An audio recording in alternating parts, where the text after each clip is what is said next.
Depuis le début de la crise, l'entrée des urgences se fait sous un chapiteau. Il faut cheminer entre des box en préfabriqué, derrière ce panneau. C'est ici que les médecins urgentistes doivent prendre les premières décisions, faire les bons choix. Nicolas Verru a 30 ans. Tu veux pas nous faire des cafés, JB, plutôt? Il doit filtrer les patients en fonction de leurs symptômes, ne pas rater les cas qui peuvent s'aggraver. Bonjour monsieur. Vas-y, rentrez, allez sur votre gauche. Hop, vous pouvez vous installer là sur la chaise qui est juste là. Bonjour. Alors vous venez pourquoi, monsieur? Assisté par un étudiant en première année de médecine, il reçoit en consultation cet homme de 57 ans, envoyé par son généraliste. Alors je vais vous prendre la température, d'accord? Si j'ai bien compris, ça fait 3 semaines que vous êtes malade. Oui, ça fait 3 semaines. Vous respirez mal certains jours. Ouais. On va vous voir ici, monsieur. On va pouvoir écouter comme ça les poumons. Vous allez me suivre, on va juste se mettre dans le petit box de consultation à côté. L'homme souffre d'hypertension et se plaint de douleurs au thorax. Alors monsieur, je vais juste soulever la chemise si ça vous dérange pas. Là, vous respirez bien par la bouche, s'il vous plaît. Rien d'anormal sur les poumons, On va écouter votre cœur au passage. ni au cœur. Le médecin, il a dit encore peut-être que j'ai l'angoisse aussi. Ouais, c'est possible, vous savez, en plus avec le confinement, tout ce qu'on entend, c'est normal qu'on puisse être angoissé, ça c'est... Mais on vous dira que vous êtes un peu angoissé une fois qu'on aura éliminé les choses qui potentiellement peuvent être graves, d'accord? Pour en avoir le cœur net, Nicolas le conduit aux urgences pour des examens plus poussés. Mais l'entrée de l'hôpital est une épreuve. Allez, je vous laisse avancer. Allez-y, allez-y, allez-y. Vous pouvez avancer, monsieur. Il n'y a personne. Venez avec moi. Vous pouvez y aller, regardez. Hop, allez, attendez, avancez, parce qu'on va se prendre la porte, sinon. Vous venez avec Dans moi. cette crise sanitaire exceptionnelle, difficile de rester serein. Le virus semble partout et il y a aussi la peur de ne peut-être jamais ressortir. Voilà, et vous pouvez patienter là, je vais fermer la porte. Et le médecin, il arrive dans pas longtemps. D'accord? Mais du coup, Sarah, j'étais installé au box 1, un monsieur hyper tendu, et il se plaint d'une douleur thoracique.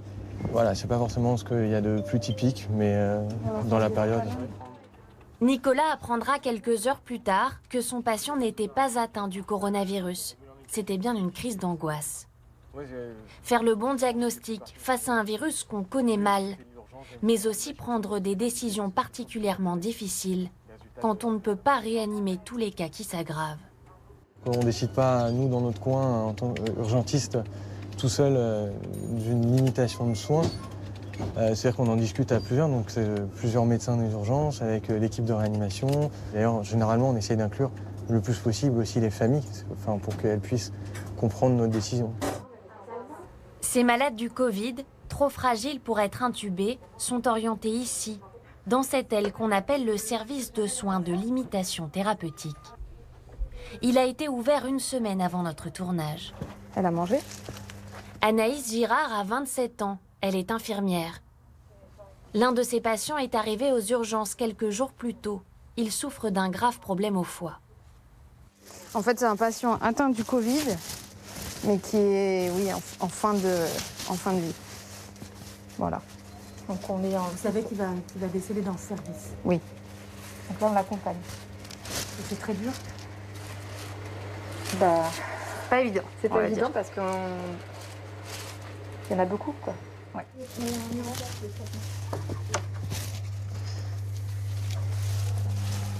Monsieur. Il ne répond plus. Monsieur. Tout à l'heure, en fait, on lui a injecté un petit peu plus d'antidouleur parce qu'il était vraiment, vraiment pas confortable. Il était éveillé, mais très, très douloureux. On pouvait, voilà, pas le mobiliser, etc. Et là, du coup, en augmentant les doses, bah, il est plus paisible. Mais du coup, c'est vrai qu'il répond plus et qu'il est parti dans un semi-coma où, voilà. Là, il répond plus trop, mais au moins, il est apaisé. Et c'est le principal. Il en a pour combien de jours, à votre avis? On ne sait pas. Au moins d'une semaine? Je pense. Si on le revoit demain, ça sera une chance, on va dire. La veille, l'équipe a perdu un patient et 3 autres sont décédés le dimanche précédent. Le service accueille en tout 12 malades, souvent des personnes âgées. Monsieur, ça va? Est-ce que vous avez besoin des antidouleurs? 3 fois par jour, Anaïs passe auprès d'eux pour veiller à ce qu'ils ne souffrent jamais. Du coup, je regarde tous les traitements, tout ce qu'il faut donner, et après on rentre dans les chambres pour regarder au niveau de la douleur s'il y a besoin ou pas. Il y a beaucoup d'antidouleurs et il y a beaucoup de protocoles qui sont mis en place en fait pour les apaiser, pour qu'ils ne soient pas anxieux. Les patients reçoivent de puissants calmants, souvent à base de morphine.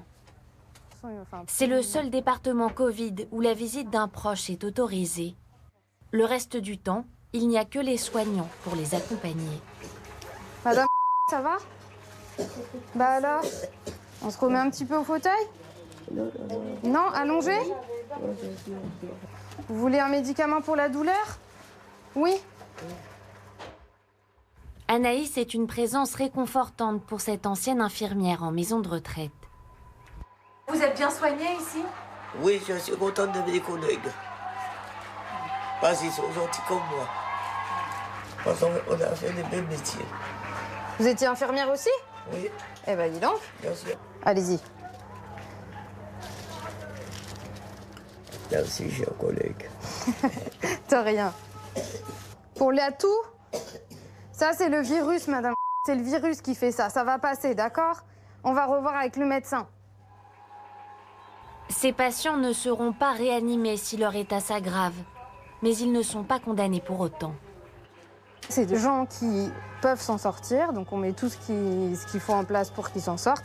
Après, c'est des gens qui, par contre, ne seront pas intubés, ventilés s'il y a besoin plus tard.